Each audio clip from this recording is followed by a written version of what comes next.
The following is rated not safe for work. It contains strong language, adult situations, and lots of spoilers. Discretion is advised. In the criminal justice system, cinematic-based offenses are considered especially heinous. The dedicated attorneys who investigate these villainous films are members of an elite squad known as the Reels of Justice. These are their stories.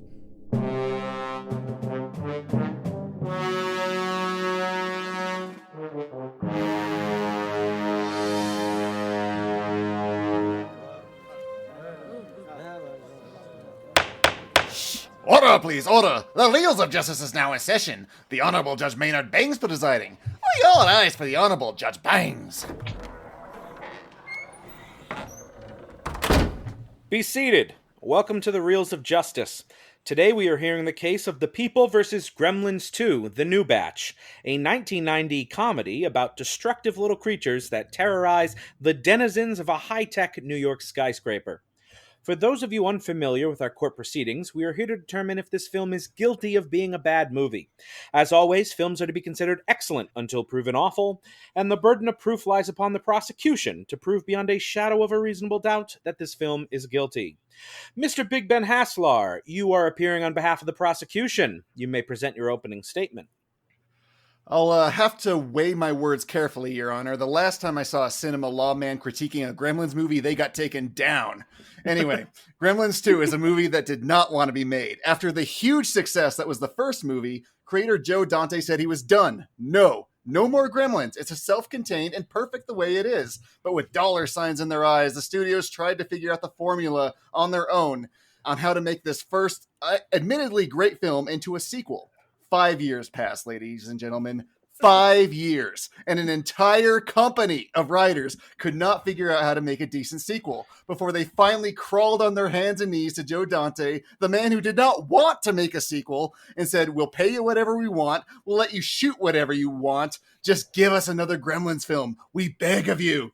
I mean, it's like Francis Ford Coppola saying he hates comic book movies and saying to him, we don't care, just do it, and expecting something great out of it, right? The man said he didn't want to do it. Take him at his word. But Joe Dante, he sat back, smoked a joint, trying to think of some new angle to make of this satire monster movie, and finally said, dude, what if we made a satire of ourselves? The result is Anarchy, a film that does not make sense. If you point out that it doesn't make sense, the creators can shrug their shoulders and say, Anarchy. Why the hell is there an unfunny Looney Tunes sketch tag at the beginning? Anarchy. Why does a Gremlins movie exist in Gremlins 2? Anarchy. Why is the plot abandoned for a full hour of nothing but Gremlins nonsense? Anarchy, anarchy, anarchy. I mean, all you can say to yourself after watching this is, what did I just see? What the hell what just happened? What did I just see? And so it falls upon me, members of the jury, to put order to chaos and try to demonstrate to you why this film is a guilty one. I hope you'll bear with me. Thank you. Thank you, Mr. Haslar. Appearing on behalf of the defense is Mr. Galen Howard. Please present your opening statement. Thank you, Your Honor. I am not going to I'm not going to deny anything that that Mr. Haslar said on behalf of the film. I absolutely agree with him. I agree that this film should not have been made. What? Yes? The prosecution rests, Your Honor. Thank you. Okay. No. I agree. I agree. This film itself did not want to be made. If you asked this film itself, if you took this film aside and put it under a bright light and said, "Do you want to exist?" This film would look at you with big wide eyes and say, "Kill me!" Bright light. But that lies its brilliance. Yes, you could argue that yes, in any answer to this question, you could say anarchy. But why? Why do you say anarchy? It's because this film is a joyous celebration of chaos. It acknowledges that the previous film was a balance of of chaos and innocence, and it throws that all out the window. It says, okay, you want a sequel, you want me to put the mashed potatoes on on top of the spaghetti? Okay, here we go. Eat up, motherfuckers. And that's what we do. We understand that that all of the lessons we took from Gremlins, the original, says you don't bring those characters back, but we did. And so you look at, okay, we have history of it spawning several bastard iterations like Munchies and Hobgoblins and Steel Magnolias, but but this film exists only because it has to, only because it's like a chest burster bursting out of Sigourney Weaver going, "Ah!" And it's amazing, and we have to celebrate that. We have to dance in the blood that's spreading out from the carcass of the that it burst out of, saying hello, I'm corporate greed, let's do a dance. And it's amazing. and it's glorious, and it's inventive, and like little Gizmo himself, it needs and deserves our love. Thank you. Thank you, Mr. Howard. Prosecution, you may proceed with your first exhibit. The first exhibit is this movie as a sequel to Gremlins, which it most definitely fails at. From the opening, it tries to play a joke on us by having a Bugs Bunny short that is actually a part of the film. The problem is, it only really works in the theater, and even then, the short's really not that funny. I'm struggling to even come up with a reason why it's there, other than just two. Then it rips off the idea that many other sequels were doing at the time by saying, hey, let's do the first one again, but in New York. Instead of looking at the nonsensical pieces of the first one as to like how have Gremlins not destroyed humanity on a planet that's 71% water, or why Gizmo's progeny are all friggin' psychotic, or it instead leans into these flaws even harder. In this one, Mogwai are downright homicidal from the beginning. They're almost like those spiders that eat their parents. I mean, there's no real difference between these things and the Gremlins themselves. Seriously, I dare the defense team to come up with a single difference between the googly-eyed Mogwai and his gremlin counterpart. It even directly points out the mythical flaw that about them eating after midnight by proposing what would happen if the Mogwai were eating peanuts on an airplane. Gizmo is even seen walking in broad daylight. That's like the one thing he can't do. Look, pointing out these problems and then just laughing about it doesn't make you clever. Being a satire of yourself is lazy. You had a chance to fix all these problems and deepen the lore, but instead you just chalk up the first beloved film as some kind of joke. Why? Anarchy. Ha ha ha, right? And also Dick Miller, who plays Murray Futterman in the first film, who we thought died in the first movie. Remember him, that sort of racist old guy who blamed foreign engineering as to why his car won't start? Anyway, he's back, and he's here to visit Billy for some reason. Your Honor, in the first film... I would like to warn you, Counselor, not to say too many bad things against the great Dick Miller. Okay, well, I'll just close it by saying that the characterizing of Asian stereotypes in both films is a little bit painful to watch, especially in this one where the guy is the camera. Oh, yes. So stipulated. Defense, do you have any responses to either the Dick Miller character in the beginning or end, or any of the representations of Asian characters in especially the second film? Well, I mean, unfortunately for Geddy Watanabe, you're not gonna find any of his films in the 80s that are a tasteful representation of the Asian demographic. So I think we have to kind of leave that alone. But that's a good argument. We'll just not touch it. just right. All right. I mean, 16 Candles, Vamp. I mean, what do you want? Hashtag stop Asian hate, sir. Hashtag indeed. stop Asian hate. Indeed. Stop dating us, Ben. But speaking on the opening sequence, I think that I actually find that sequence to be quite brilliant, because it is in fact taking it's already telling us from the beginning. It's giving us an example of a reliable Imogen franchise, Looney Tunes, and it's telling us that it's telling us that it's showing us that world can't be trusted, and so we're saying that the franchise that you're then stepping into, Gremlins 2, also is going to be fucked with. It can't be trusted. It's going to be manipulated. It's going to be stretched out. It's going to break form. It's going to do all of those things. And so it's really a foreshadowing of that. And I think especially tying in corporate greed, tying in those elements, I think the two are quite aligned. And I think as far as Dick Miller's character, his character was definitely maligned in the second, but it's but again, he is a character. It brings in an element that we can at least trust somewhat from the beginning. It's feeding us just enough of of the original franchise, and it's showing us that character, because it gives him an arc that it didn't in the first one, of him simply being a victim of the Gremlins. He is then taking that rage, he is transporting it to New York, and then he gets to channel that rage at the end. So I think it actually does kind of complete the course of his character. Yes, as was planned from the beginning, obviously. Yeah. Prosecution, how do you feel about that, about the movie feeding us Dick's arc? Well, we thought he died in the last one, and he was a character that was sort of inconsequential in the first one, so I don't think there was an arc that needed to be completed. If there's someone we want to see, it would be his dad, right? I mean, he was the guy who's like, with all the gadgets and stuff, kind of what Gremlins were all about. Not this guy. I think the only reason he's here is because the director and he like to work together. Yes, that is true. And I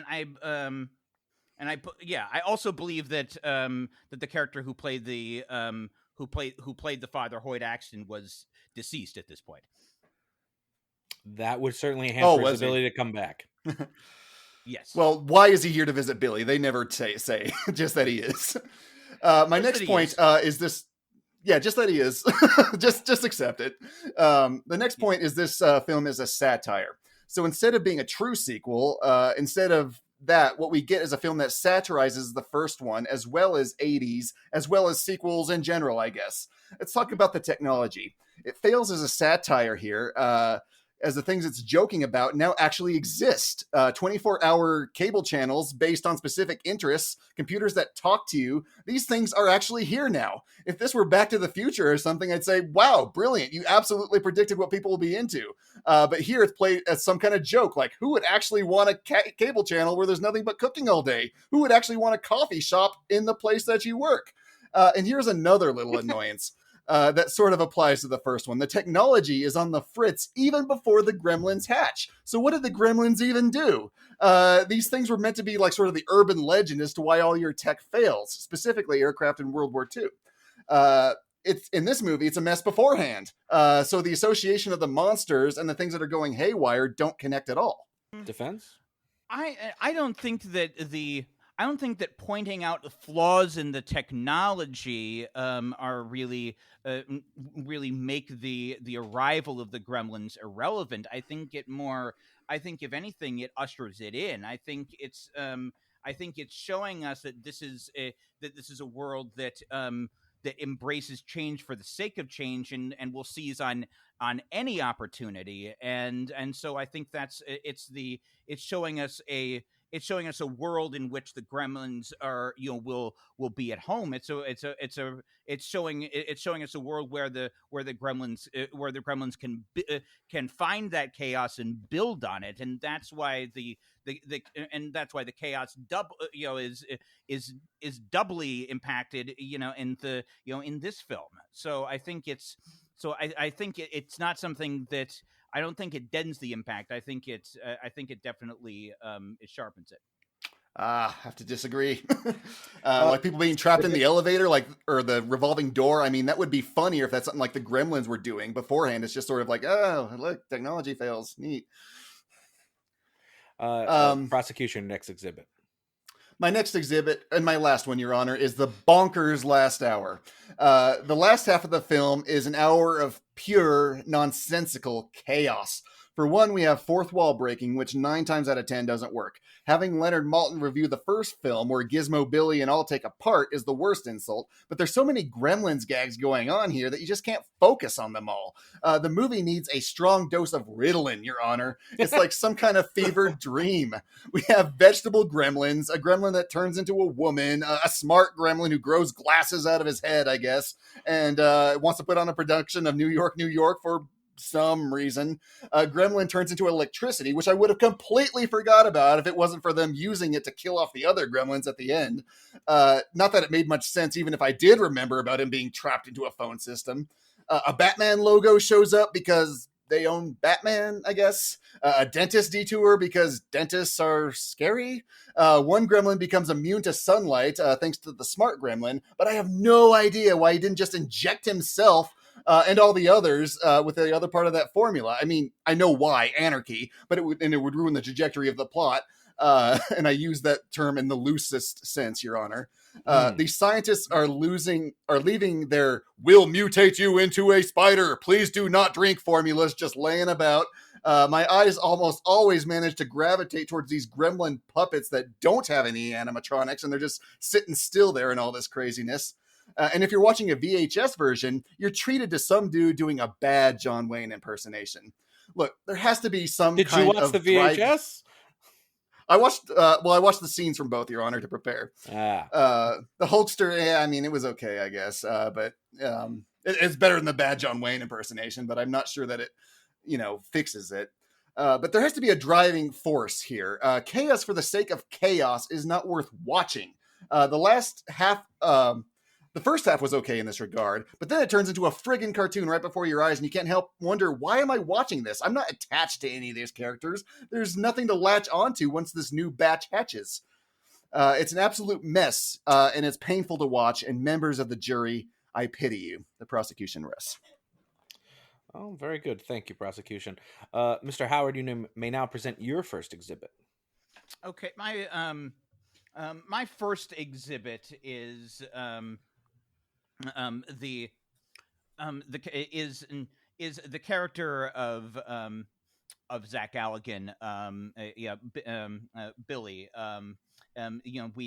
We find him in the first film, not he's in New York, not arbitrarily. I don't think it's simply because let's take him to New York now. I think as a as a bank manager, as a bank employee with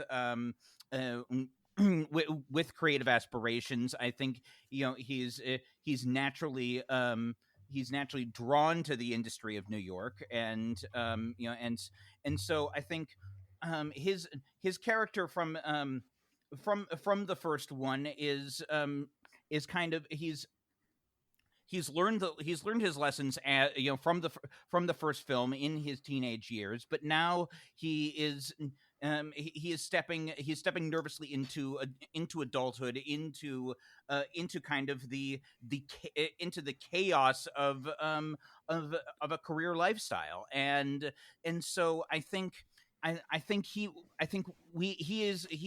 remains our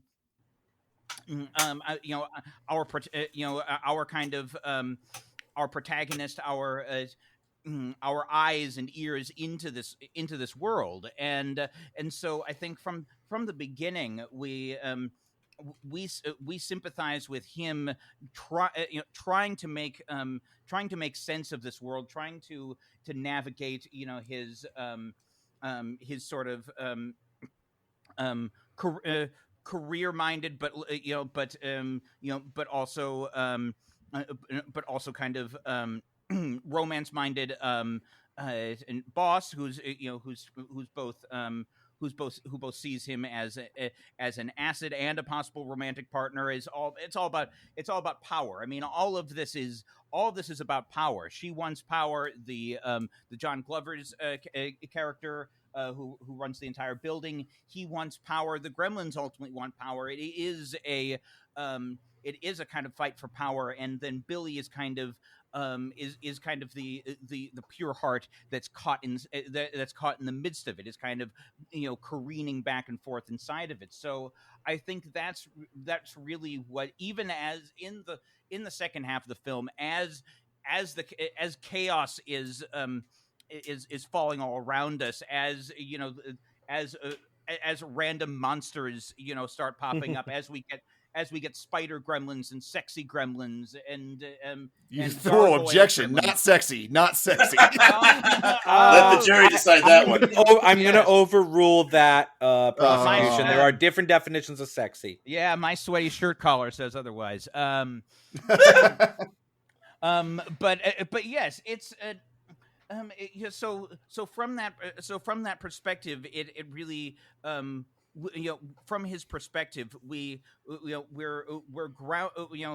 grounded in that, and then it carries us through the chaos to the film's final conclusion. You touched briefly on mentioning Billy's boss. Can you tell us more about that character? Yes, yes, her character is she kind of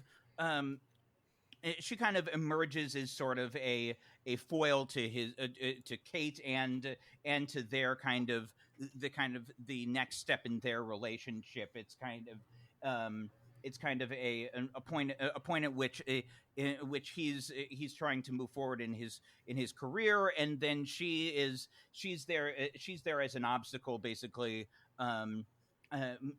wanting kind of wanting power from him, wanting using him as a stepping stone, but also sees him as as desirable, and that's something that's really it's a new experience for him, and it's something that he has to navigate through, and then it gives us a very awkward date with Canadian Mounties, and I love Canadian Mounties and product placement. Yes, oh, absolutely, yes. So yes, product placement, Canadian Mounties, Molson. Who doesn't like a good frosty Molson? And and so I was sold. But prosecution, you meant these product placements. Are these done sincerely, or are they done with a tinge of irony? I think probably both. They try to have their cake and eat it too. My big problem with his argument here is, while I do think the character Billy sort of has a good start, even though he drags Phoebe Cates with him, they don't really have an ending that carries them through the chaos. I disagree very strongly there. If you jumped from right where the gremlins start turning, or the Mogwai start turning into gremlins, right to the end, I'm not really sure you'd miss anything in their arc, because it's just sort of wrapped up very hastily at the end. And the chaos, this whole hour of just nonstop gremlins gags, is the bulk of the movie. Defense is Billy's character ultimately just kind of plateau? I don't think it I don't think it plateaus. I think it serves its purpose. I think it has enough of what we need. It doesn't. I will agree that Billy's arc is not the centerpiece of the film, but it is the ground that it is the solid ground that we return to.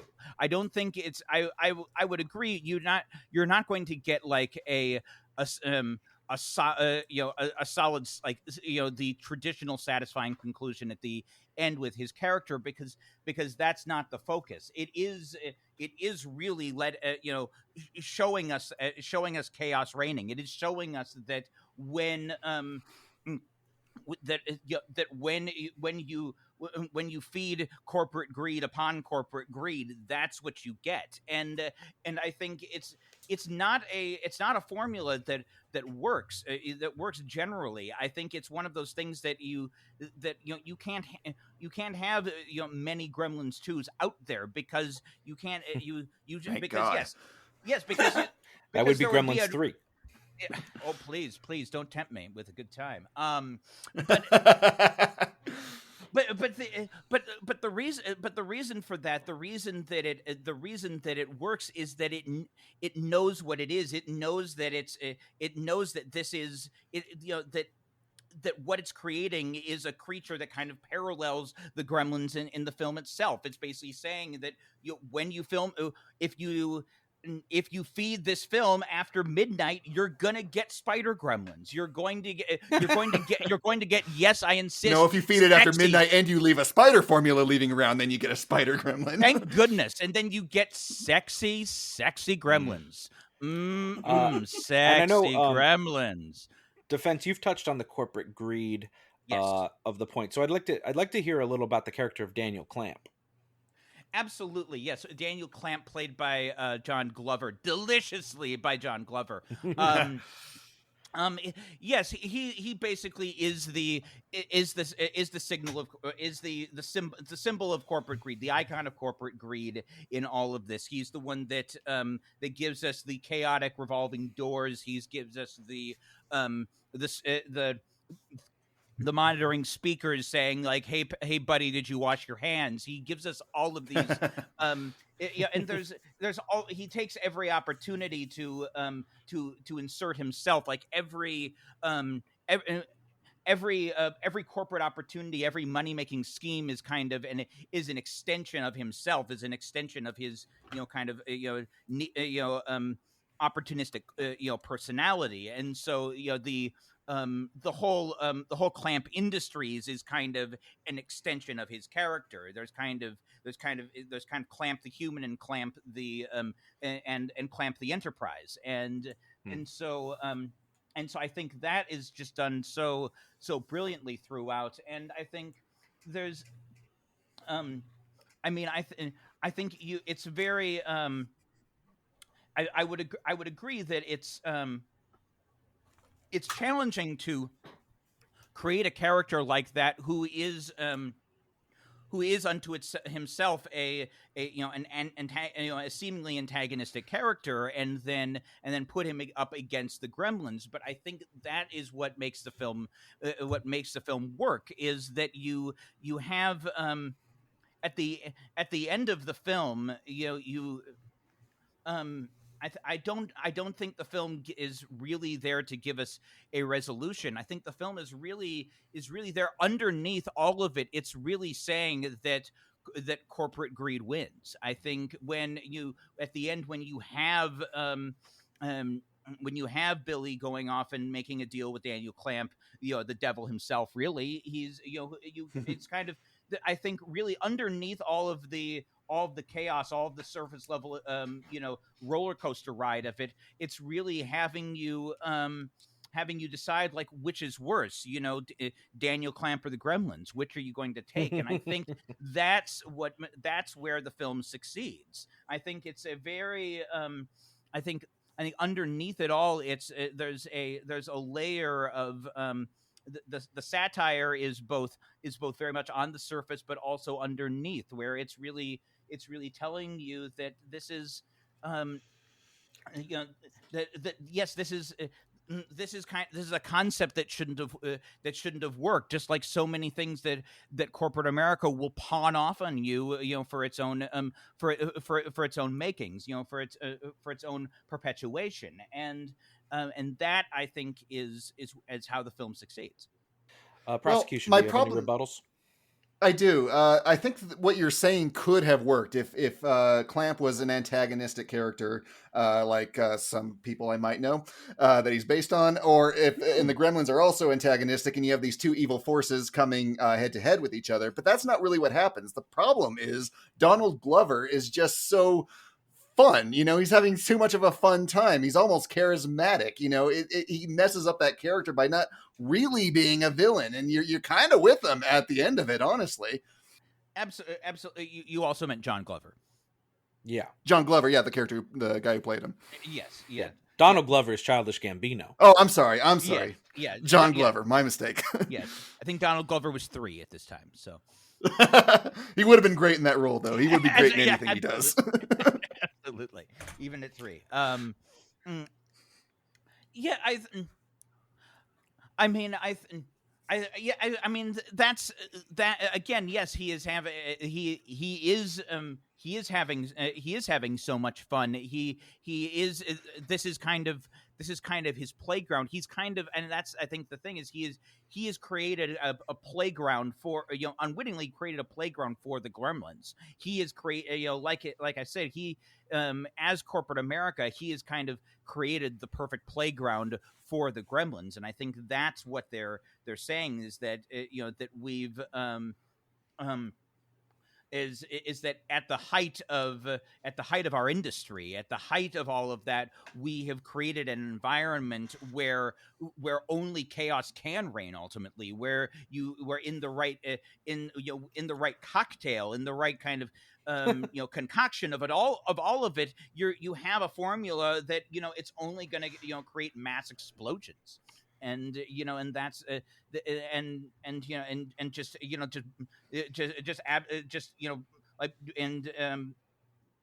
Julia Child's kitchen setting aflame, and just all of these incredible set pieces, and just and might I say again, spider gremlins and yum sexy gremlins. Does whatever a spider gremlin does. Mr. Howard, do you have any further exhibits before you rest your case? Let's see. Yes, I would like to.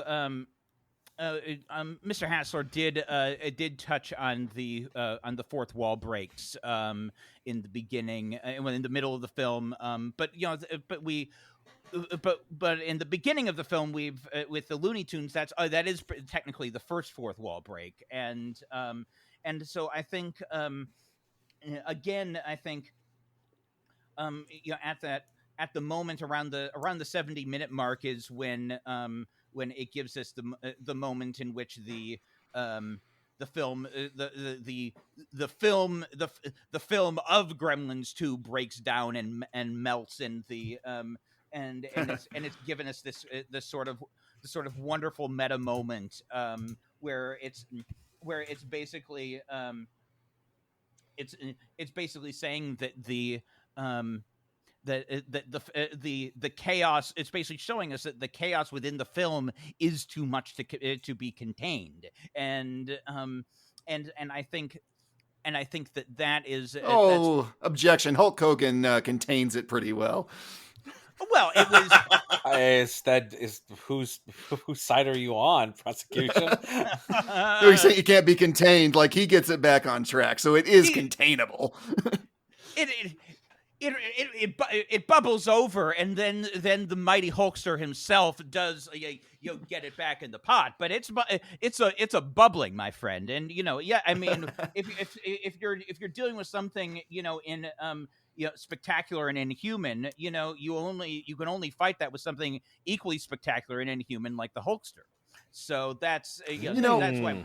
How did the Hulk, not even notice that the Gremlins had taken over the theater if, like, his film also got torn apart and the Gremlins came on and did those shadow puppets? It's only like until this snooty guy comes up and is like, oh, we got Gremlins, that he decides to do something about it. I guess he's okay with this, like, nudie beach film or whatever it was. Well, I mean, the defense would like to show a certain film he made with Bubba the Love Sponge's wife. As long as it's not Gremlins 2, I'm in. That may be even more horrifying. Yes. But it doesn't. It does contain the classic line, "I shouldn't have eaten that sushi." Oh. Anyway, yes. Anyway, but, hey guys, Hulk Hogan's suing us. Oh no! He's extremely. Wait, does he have the rights to that name anymore, or are we okay? No, he does. Yeah, he does. Still Hollywood Hulk Hogan. Yeah. He's not Hollywood Hulk Hogan at the moment. Yes. Okay. All right. For the all right then. For the rest of the episode, I'll be defending Santa with muscles. Oh, Ooh. Fair. Hey, okay. Sold. Not as good as Santa's sleigh, but do you have any not. final points about this Gremlins movie, though? Yes, of course. so yes, I think that just wrapping up, I think that the fourth wall breaks again. It's another hint at the chaos. It's giving us this meta moment that's showing us that it's in I think in a film like this where the chaos is just running over. I think the only it is that opportunity. It is really just like Joe Dante himself basically saying, saying, look, we know that this film is off the rails, and hop in because there's another 40 minutes. So and I think that's I love that. I love when film the self-awareness of this film, I think, is really what makes it winning. And I think it does. I think in moments like that, I think it is taking responsibility. I joined this court, to prosecute a film, a film that I still will hold is truly despicable, Tusk. And that film, I thought never took responsibility for what it was, and for what it was doing, and for the chaos that it was inflicting on, and the discomfort that it was inflicting on the audience. I think this film completely owns it. I think it's with the Looney Tunes intro, with the with the crazy gremlin characters, with the fourth wall breaks, with all of it. It's telling the audience, we know what you're thinking. We know what you're going through. We're going through it too, and it's a crazy ride. I don't know what the fuck this is, but let's hold on and let's have fun, because we're at a fucking movie. I mean, like, this is there's like a fucking Gulf War happening, but we're safe in a movie. Let's have fun. The prosecution agrees that Tusk was a terrible movie. Tusk is not on trial, and it was found not guilty. So yes, with that said, the defense rests. All right, thank you very much. Both sides have rested their cases. We'll now proceed to closing arguments. Prosecution, you may proceed. Ask yourselves, why wasn't there a Gremlins 3? Oh yeah, Gremlins 2. Gremlins 2 is the reason there was no Gremlins 3. We had a good thing with Gremlins. Why couldn't we just leave it alone? Dante wanted to. Why didn't we let him? Why did we point a gun to his head and say, make the sequel, you talented bastard? We all held this gun to his head by being materialistic consumerists. The first film knew we were. We have to have it all. More Gremlins. More. Buy. Man, can you imagine a world where someone like Mr. Clamp in this film was the embodiment of capitalism, were elected president? What would that even look like? Huh. There are 3 important rules that must never be broken. Do not expose a Mogwai to sequels, especially anarchic sequels, which will kill it. Do not let it come in contact with sober individuals, and above all, do not watch Gremlins 2 after midnight or any other time. Thank you. Adorable. Thank you. Mr. Howard, please present your closing argument. Thank you, Your Honor. As I've said before, this is a film that should not have worked. It's a film out of balance that breaks all the rules in a genre form that depends on him. It is a film that bites the hand that feeds it, then digests it and excretes it and hurls the hand turd back at its owner. It knows that it's a bizarre Frankenstein creation. It's full of spider gremlins and yum sexy gremlins, and yes, Hulk Hogan cameos. Though it gives us the resemblance of a resolution, at its heart, Gremlins 2 is a satire about the grotesque triumph of corporate greed, where the hero shakes the devil's hand and means it, where the only love story that might stand a chance is Robert Picardo and Greta Gremlin. Some say the true portrait of the Reagan era was Wall Street, but I say, for a searing, lasting portrait of capitalism over humanity, look no further than Gremlins 2. Thank you both. Members of the jury, Mr. Dylan J. Schlender, Mr. Robb Maynard, and Mr. Don't Feed Him After Midnight, Ryan Luis Rodriguez. You have all heard the facts concerning this case. It is now up to you to determine if this film is guilty of being a bad movie. The bailiff will escort you to the deliberation room to render your verdict. Bailiff. riff. Oh, sorry. Nothing? Unbelievable. No, I had it. Wow. We need a film about. Hey, sorry. We need a film about the Scottish Magpie. Little buggers will bite your head clean off. I do want that film. That was worth the please. wait. So, yeah, this might be the greatest movie ever made. Jesus. Ryan. Well, there we Might- go. Let's kick it right Might. off. I mean, what makes this you say should- it, Ryan? well, because to the point that the defense made is that this movie should not work. It should absolutely be unwatchable. And yet, I am only grateful that Gremlins exists because it gave me Gremlins 2.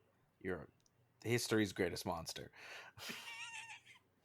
Oh, well then how do you feel about this, Mr. Robb? Yeah, it sounds like you hate it, Rob. I wouldn't say I hate it. I certainly don't love it. And I mean, I'm going to get right out of the way that no way in hell this is better than Gremlins 1. Absolutely not. Gremlins 1's like a perfect movie. This thing is total chaos, and it is strewn about, and it's like it doesn't even want to really try to make a movie. And I understand that that's sort of the point in loving it, but what I found very important is, as the defense brought up, he compared it to another film that he did, which was Tusk, which was another movie that kind of didn't want to commit all the way, right? It wanted to have a foot in and a foot out. And if you didn't like the movie, they could go, oh, that's okay, because we weren't really trying that hard anyway. And Gremlins 2 is like that to me. It's like, we're going to make a sequel, and if nobody likes it, well, that's okay, because we weren't even trying. We were just trying to make shit. We were just throwing shit against the wall and see what stuck. And if you didn't like it, who cares? I didn't even want to make the fucking movie. So you're saying that they didn't try in making this movie that is absolute anarchy? And I would also like to Yeah. ask, are you saying then that if this movie became incredibly well received and critically acclaimed, Joe Dante would change his tune, saying, "Of course, this is the sequel I always envisioned." And he Yeah. wouldn't just. Yes, You, and then you really, and then you think yeah. he would flip like that? You yeah, don't and then know he. the man very well, clearly. Well, I don't know This him is personally. his spirit. This is Joe Dante as a movie. This is everything that he cares about. This has Helza popping in there. It has Looney Tunes. It has literally every single thing that I get makes that. him such an interesting filmmaker, I get that stuff, and of course Dante would go on to do his own Looney Tunes movie, which but is it's not like, very good. but it's like, Joe, you're supposed to be making a Gremlins movie right now. Like, just why are you off trying to make a Looney Tunes one? So you're in favor of the corporate bottom line and making homogenized product? Isn't making the whole movie still the corporate bottom line? Not if the movie is Gremlins 2. Why? Well, how did Gremlins 2 do money-wise? Did it make back its budget? No, it did not. It or- made half of its budget, if I remember. Oh, well, there you go. Facts not introduced in evidence, though, so No, the but judge might not want us to consider those. he's a laid back dude. I know that, Judge. Fair enough. He's high right now. Super high. That said, I think there's some stuff in this movie that to me really does work. I love Daniel Clamp. I think Daniel Clamp is a great character. It's a great parody of Donald Trump. It's more It works. Ted Turner than it is Donald Trump, though. I mean, I think it's a mixture of a few things. They're pretty interchangeable in the early 90s, to be fair. Daniel Clamp, Donald Trump. I mean, it's not terribly veiled. But I think I agree with you. There's a lot of Ted Turner in there. And I think that's a great backdrop generally for the film. And even all the different little monsters that they make, like, we want to do a spider gremlin. Cool. Spider gremlin is scary. Like, we want to do a flying one. We want to do an electric one. Like, that's all okay. But the fact that they just didn't even want to make a plot, it's just so madcapping off the rails that, yeah, I mean, it is just anarchy, but it's not always very interesting anarchy. Like, But why does everything have to have a plot, though? Why does everything have to fit into a narrow rubric? Now, but again, Makes it easier to judge. Going back to what we were talking about, you and the defense of this movie both hated Tusk. And you could say that very similar things about Tusk is why does everything have to have a plot? Why do all performances have to be serious? And you can say, for everything that you hated about Tusk, you seem to love about Gremlins too. And that's just strange to me. Well, Joe Dante didn't make Tusk. Kevin And I Smith think did. I think the equivocation between Tusk and Gremlins 2 misses the mark, to be honest with you, Maynard. I don't see them in the same way, because even though I like Tusk, I did agree with that part of Galen's case when he was here for that episode was it was Kevin Smith hedging. I don't see Gremlins 2 hedging. I see this as being all in. So so what's the hedge? Like what's the escape hatch? Just the fact that there is no plot and there's tons of fourth wall breaks and Leonard Maltin shows up. That's them being all in, though. What's the escape hatch, though? What's the thing you can point to and say, no, this was a serious movie. This was my vision. You know what I mean? It literally opens with Looney Tunes. My God. Yeah. They're telling you in moment you're saying one, that this is what the movie is. The fact that this film never even tried to make it... You don't think that any of the Daniel Clamp and there's no commentary, no serious commentary about corporate greed or anything is there. No, that's there what I'm saying. Is. It is down there. There is a real condemnation of consumerism that does take place in this film. But if it happens to miss the mark, Dante can go, doo-doo, it was just Bugs Bunny anyway. Doo-doo. So but the thing is, it didn't. So he doesn't have to say that. I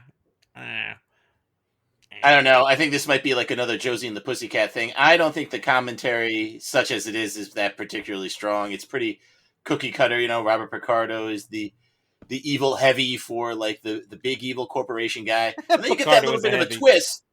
Yeah, I know. Right? He plays a much better doctor than he does a businessman.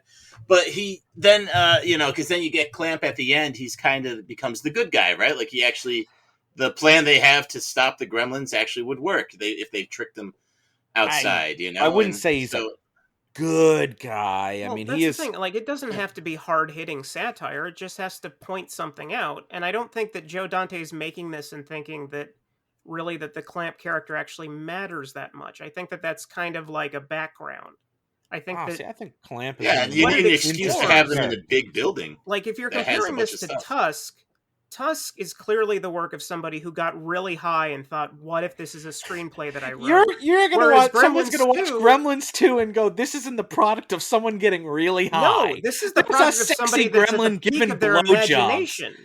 There was a blowjob gremlin. A blowjob gremlin. What exactly about that is not trying? Like, what about that isn't fun and somebody weird? Got real high and thought of a blowjob. No, see, you're conflating two different things, which is creativity and not giving a shit.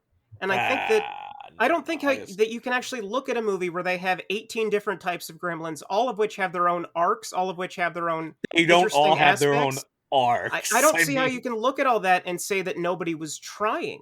That doesn't seem to be looking at it at even at face value, much less deeper. I don't think that nobody was trying. I think that they were trying at times, and then when things wouldn't work, they could hedge their bets and fall back and go, oh, we have a bunch of fourth wall breaks. That's what I'm saying.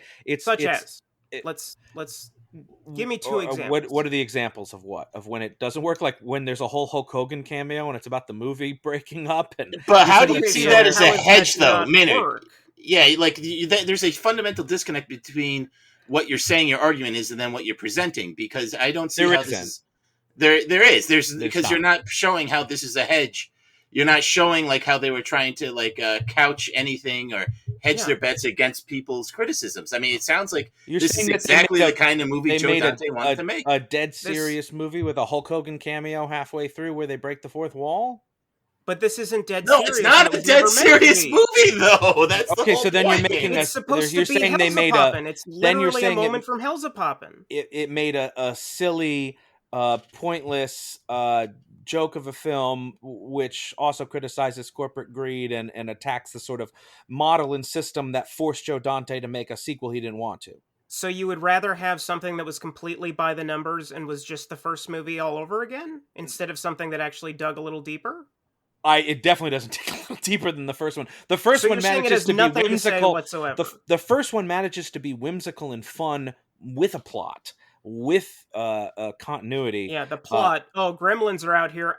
They're killing us. And that's the same plot of 2. There's no plot to 2. Yes, but the whole point of 2 is that there is no point. The whole point of 2 is sticking a thumb in the eye of corporate America by having them say, hey, we want a Gremlins 2. And Joe Dante says, fuck you. That this movie that's supposed to be silly and has no point is also about sticking a thumb in corporate America's eye. It's not about that, but that's what it does. You can't have it both ways. That's my point. It's not about that. That's what it does. This is one of the most passionate jury deliberations that I think we've ever had. Because you're so fucking wrong. That's no, why. No. Yeah, Maynard, you're really not deliberately wrong. I mean, if you are right, you're not doing a good job explaining it. I mean, it's just you sound kind of confused, to be honest with you. I don't. You could say I'm confused. Very confused. But that's not what it is.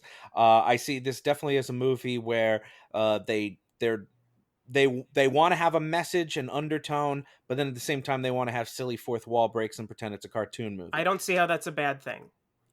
But you were saying that you agree with that description of it. And then you're saying that I'm confused when I think you're being this. reductive, but I actually don't think that even if that was only what it was about, that would be a bad thing. I'm not even saying whether it is a bad thing, because, I mean, we've talked about movies like Tusk, which I found not guilty. Which I found very guilty, but had to defend it that's anyway. My problem. It's like you hate one movie that does it, you like another one that does it just because of the director who does it. Okay, so what exactly then is Tusk supposed to be about, and how is it similar to Gremlins 2? Well, they're not. They don't have similar themes. My point is. Oh, okay. So you were just jerking us all off for no reason. Okay, they don't gotcha. They don't have the same Rob. theme. Gotcha, buddy. You bet. Gotcha. They're two movies that both movies seem to have an undercurrent of a theme. That's what they have in common. That they both both on seem film. to have an undercurrent of a theme that they'd like to pass along, but they're able to hedge their bets by saying, well, we were joking half the time. We were high the whole time we made it. We were doing Looney Tune fourth wall breaks. We didn't really mean to make a good movie. No one ever said that they were high making Gremlins 2. I'm saying they were high making Gremlins 2. That's such a reductive argument. It's not reductive. Oh, it's absolutely reductive. You haven't even not. illustrated how the two movies are similar. It's the yes, 1 exactly. foot in and 1 foot out of the pool that I've been talking about the whole time. Did you want to make a serious movie with a message, or did you want to make a silly anarchy movie? Okay, but if Tusk is a silly anarchy movie, you still hated it. How is Tusk anarchy? Tusk is mediocre. It sucks. He turns a man into a walrus. How is that anarchy? Ridiculous. That is taking something that exists and adding a fillip to it. Anyway, That's we're talking too much about Tusk and not as much about this movie. You fucking brought it up, dude. I did bring it up because I think it was an important point in this trial, as far as I see similarities to those two movies, and it's I don't. And in the way that the directors want to have it both ways, have their cake and eat it too, in both ways. And nobody else sees the parallel doesn't mean it's not there. Nope. It just means no one else sees it because it's not there. So it is there. But, no, it's not what it is. I'm sorry, Maynard. I wanted to give you the benefit of the doubt when you were talking about this earlier. I was thinking about it. I'm like, it's just not there, man. I'm sorry. Next time he brings this shit up, Dylan, smack him in the goddamn mouth. Oh, I'm not going to do that. Do you know how disgusting Well, then invite me over and I'll do it for you. Okay, very good. I'm going to make that said, just talking about Gremlins 2 in a bubble. It's certainly not better than Gremlins 1. It is a bunch of just madcap shit it's happening. Twice as good. But it's not. But it has some really great practical effects, which I appreciate. It has practically no story. It has practically no character development. Doesn't need to. So I certainly couldn't call it a good movie. But the question is whether it can get all the way. It's not a good movie. Wait. Not a good movie. So if you don't have a traditional story, you're not good? David Lynch would really have an argument with you right here, sir. Like, if you're not going to have a beginning, middle, and end, then have a theme. And you just told me they didn't have a theme.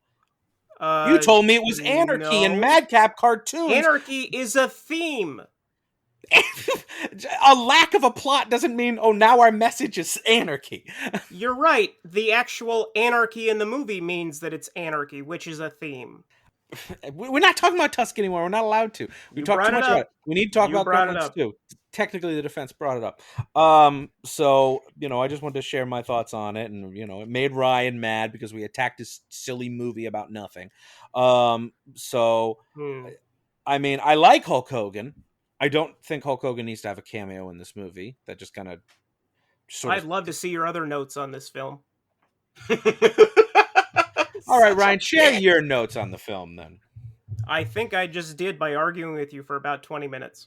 Share some of the things you like about it. Let's see. Everything?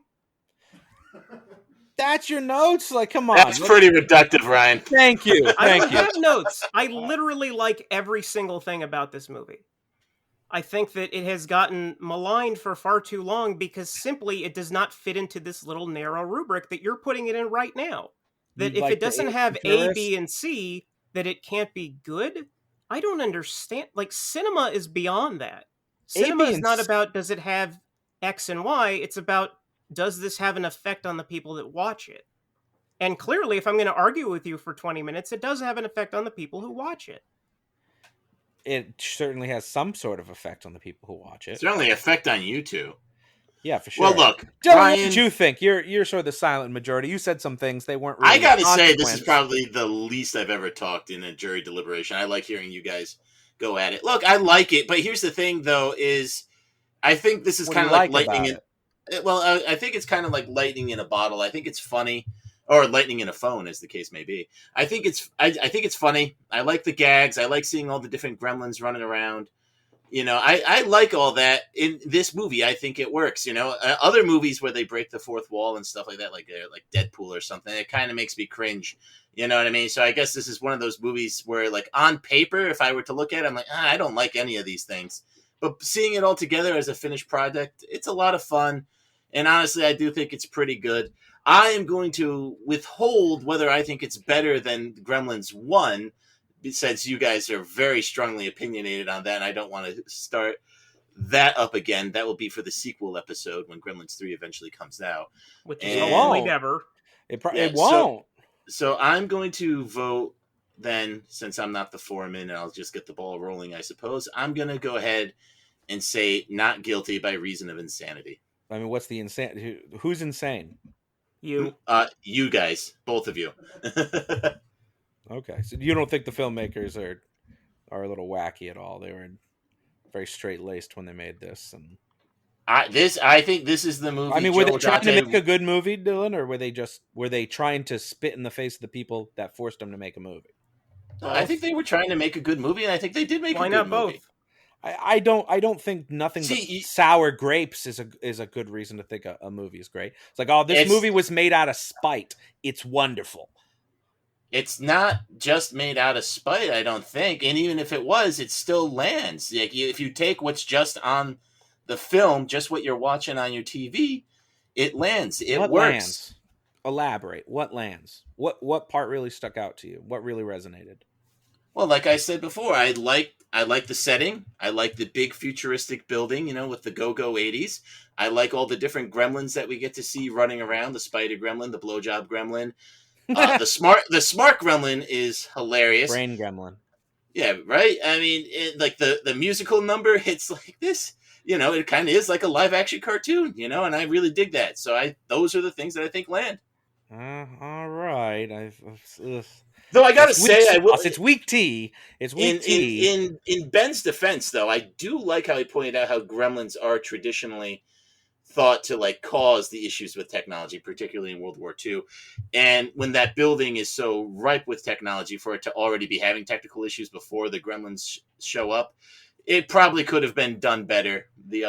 Going the other way with them exploiting how much technology there was. You know, so they kind of dropped the ball. Not to split hairs too much, but in Gremlins 1, all of Peltzer's inventions are already malfunctioning before any gremlin gets there either. Well, yeah, I know that's true. It just doesn't work. I mean, they don't need Gremlins' help for shit not to work. Shit just doesn't work. Yeah, I'm just saying, it was an interesting idea that I think could have landed very well in that setting.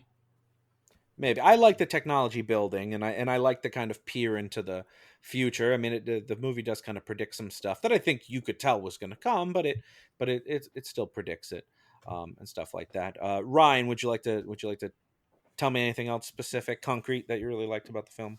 Concrete that I like about the film. I like that it is a peer into Joe Dante's brain. That it is a pure distillation of everything that he wants to bring to cinema, but will never be allowed to do, given a blank check and being able to do it. And I think that if you care about him at all as a director, as somebody who crafts the movies that he makes, I think that this is an essential part of his canon. Not more essential than Small Soldiers. So, Rob, how are you voting? I also prefer Small Soldiers to Gremlins 2. Oh, Day. boo! Yeah, all day. Boo! But I prefer Small Soldiers to Gremlins 1. How's Also, that for Steve Miller. controversy? I'm okay with once that. again, I think I'm Joe okay with that Dante. one. I think Joe Dante has proved that he can put whimsy and fun and inventive characters into his movies, but still bother to have a beginning, a middle, and an end. Still bother to have I don't character get this whole arcs. whimsy thing. I don't know why Gremlins 2 would have to have whimsy. It does have whimsy, though. You don't think Gremlins 2 is whimsical? I absolutely think Gremlins 2 is whimsical. I think, if anything, that's the one thing going for it, is that it's having a lot of fun. It's very joyous. It's having a good time doing what it does. And just because it's a rejection of, traditional storytelling, I don't think that makes it good. I don't necessarily think it make it bad. Right. I just think The it's fact that very it's a good interesting. movie is what makes it good. I just think it's interesting when we pick and choose when disregarding conventional filmmaking is okay and when it's not. Anyway, as for me, I'll go on the record. I'll say not guilty. Not as good as Gremlins 1. Not as good as Small Soldiers, but not guilty. And this is when Ryan swerves and votes guilty. I thought about voting guilty just to spite Ryan. He was so negative the whole time. Ben put up a good fight, so guilty. You prick! After all that! Oh, it's because nothing means anything in the world's anarchy. So let's get out there and tell our very handsome fucking judge.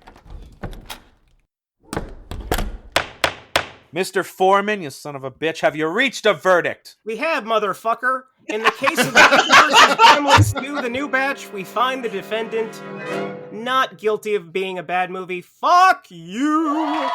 The verdict is so rendered, and as such, I hereby order that another Gremlin sequel be produced where they go to space or some shit.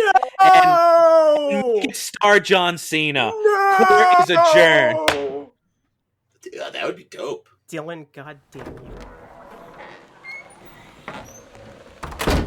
Oh, yo, guess who it is? Back by popular demand. That's right, I got fans. Johnny Manicotti coming at you live from Reels of Justice. Galen Howard, get over here, you muggity mook. You won this case. Wow, blowing my mind. Tell me about it. Oh, Johnny Manicotti, it is, for one thing, it is a pleasure to see you. I haven't seen you since the poker game last Sunday, and good hand, my friend, good hand. But on the subject forget about it. You're too good to me. You know, my mom Hey, loves you. hey, forget about it. But on the case of Gremlins 2, I think this is a win for justice. This is a win for Joe Dante. This is a win for sexy yum yum Gremlins. And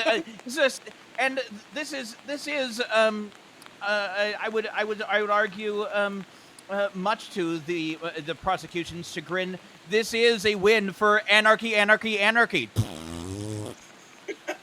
Oh, okay, get out of here, you crazy guy. I'll see you next time. All right, hey, Ben Haslar, get over here. You know, I thought I had to pop you in the mouth when you were talking about that Gremlin. I thought you were talking about my sister. What do you got going on, man? What's up? Well, you know, have you ever seen the movie Freaky? People liked Freaky, right? Well, I hope they like the sequel that they're planning where a Digimon movie breaks out in the middle and Chris Hemsworth dressed in Thor gear shows up because anarchy.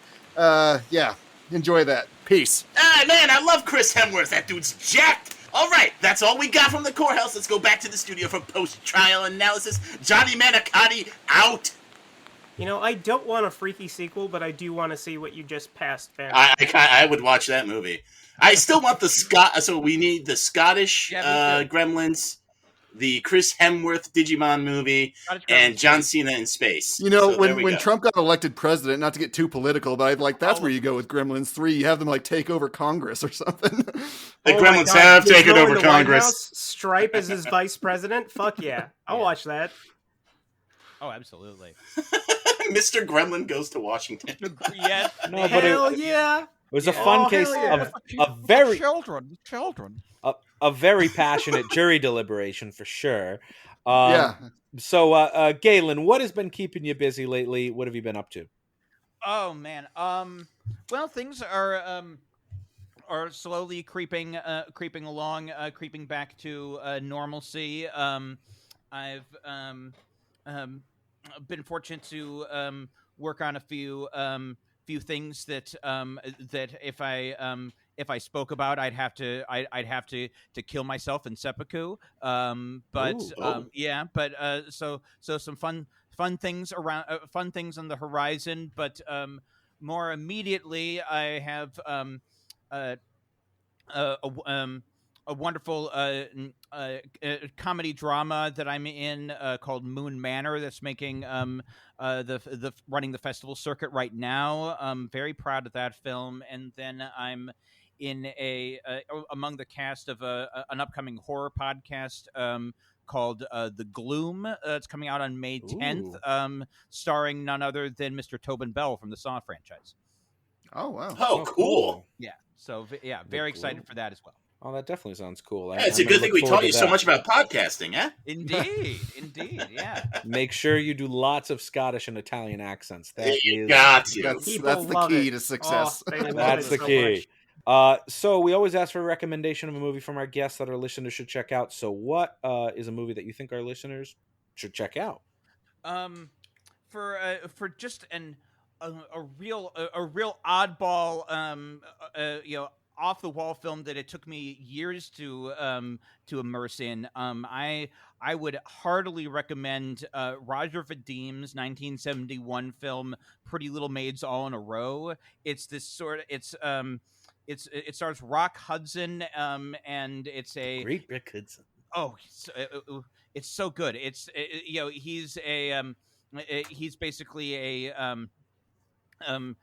womanizing a football coach, kind of, and it's kind of a very like thinly veiled kind of a murder mystery because there's really no question who did it, but it's just a total satire of kind of the burgeoning of sexuality in that era, and and it has wonderful turns from Angie Dickinson and Telly Savalas in a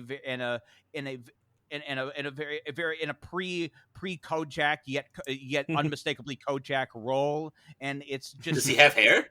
No, but he's very much Kojak. Oh. He's just so much. Does he have a lollipop? Yeah, he's basically Kojak without the lollipop, and it's fantastic. Does he ever say, "Who's affectionate with you, baby"? Words. Now, Kojak, he was the Night Stalker, right? Yes, Kojak was the Night Stalker. Absolutely. It's absolutely brilliant. It's a lot of fun. Definitely check out Pretty Little Maids All in a Row. Oh, it sounds fantastic. Let's jump to Big Ben. What is your recommendation? In the spirit of Gremlins being a send-up to monster movies, I'm going to choose one of my favorite movies that pays similar homage, Zombieland. It features peak Woody Harrelson. It features peak Jesse Eisenberg. It features almost peak Emma Stone. As I get sick to death of zombie movies as much as the next guy, but this movie still makes me laugh even though I've seen it half a dozen times. It's beautifully lit. I think it's hilarious. It knows what makes zombie movies fun to watch, and it has a funny script, so it melds those two in a way that's not disrespectful to the genre, which is the way I think all satire should go. That's a great pick, Ben. I love that movie. I could watch that right now. Almost peak Emma Stone. Did she almost peak, or did she peak after? She peaked a little after. Yeah. She got an Oscar after. Yeah, that was the whole gimmick behind the second movie. It's like they all had Oscars now. So for my recommendation this week, I'm going to go with another movie about little creatures that are both adorable and terrifying, and those are, of course, the Critters. Yes. In honor of Gremlins 2, I'm going to recommend 1988's Critters 2, the main course, which is really the best entry in the franchise, as it features the lovable little critters consolidating into a massive carnivorous critter ball that devours anything in its path. This movie is just good, old-fashioned, pure horror movie night gold, and it happens to be streaming right now on HBO Max and Tubi. Thank God for Tubi. And Tubi. And Ryan, since you've still got your balls up, what is your recommendation for this week? I don't know what that means, but my recommendation is another brilliant sequel that blows the original out of the water, the best Pixar movie ever, maybe the high point of American animation, 1999's Toy Story 2. I am a sucker for stories about the existential crises of plastic, and it's almost impossible to believe that this film was originally meant to debut on home video. Toy Story 2 is currently streaming on Disney+. Disney. Oh, and Toy Story 2 is good. Kelsey Grammer, Stinky Pete. And with that, we come to the best recommendation of them all, mine. Galen's And going I'm again? going. What? Oh, okay. Yeah, that's true. I should be more deferential to our guests. All right, so I'm recommending another creature feature from 1990, Arachnophobia, starring none other than Jeff Daniels with a hilarious turn of John Goodman as an exterminator. This movie is literally just about tiny killer spiders in a small town. It's everything about it works, It's like it's not perfect really in any one area, but it doesn't drop the ball once. It is a ton of fun, and it's very watchable. So go check it out. I don't know if it's streaming anywhere, so don't be cheap and just buy it. All spiders are killers. Yeah, I do own that film digitally. It's fantastic, even though it has very little at stake. you take out evacuate the entire town, bug bomb, end of movie.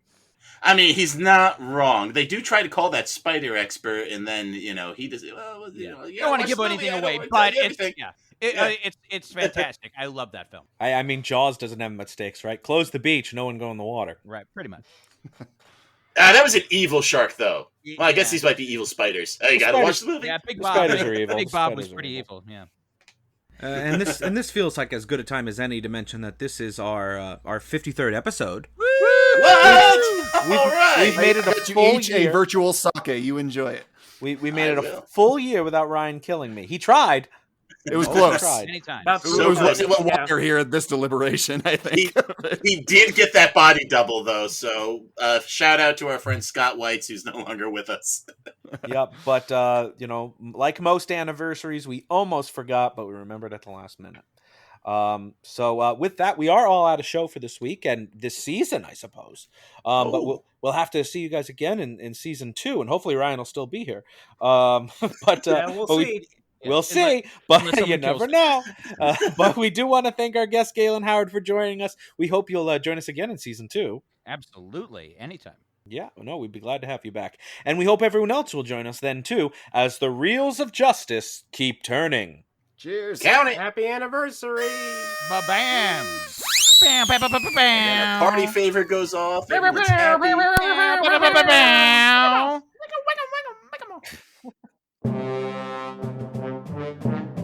Please follow us on Twitter at Reels of Justice, Instagram Reels of Justice, and Facebook.com/Reels of Justice.